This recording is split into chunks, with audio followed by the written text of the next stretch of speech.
پاکستان کی جانب سے فلسطین میں غذائی قلت کا شکار عوام کے لیے 100 ٹن کی امدادی کھیپ روانہ کر دی گئی۔ امدادی سامان نائب وزیر اعظم و وزیر خارجہ اسحاق ڈار اور چیئرمین NDMA نے روانہ کیا۔ امدادی سامان میں غذائی اشیاء اور ادویات شامل ہیں۔ امدادی سامان خصوصی پرواز کے ذریعے عمان اور اردن پہنچے گا۔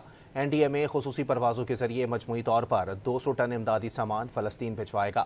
نائب وزیر اعظم اسحاق ڈار نے کہا ہے کہ پاکستان اس مشکل وقت میں فلسطین کے عوام کے ساتھ کھڑا ہے اور فلسطینیوں کی ضروریات پوری کرنے کی ہر ممکن کوشش کرے گا۔ پاکستان کی جانب سے فلسطین میں غذائی قلت کا شکار عوام کے لیے 100 ٹن کی امدادی کھیپ روانہ کر دی گئی۔ امدادی سامان نائب وزیر اعظم و وزیر خارجہ اسحاق ڈار اور چیئرمین NDMA نے روانہ کیا۔ امدادی سامان میں غذائی اشیاء اور ادویات شامل ہیں۔ امدادی سامان خصوصی پرواز کے ذریعے عمان اور اردن پہنچے گا۔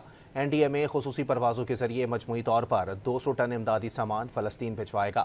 نائب وزیر اعظم اسحاق ڈار نے کہا ہے کہ پاکستان اس مشکل وقت میں فلسطین کے عوام کے ساتھ کھڑا ہے اور فلسطینیوں کی ضروریات پوری کرنے کی ہر ممکن کوشش کرے گا۔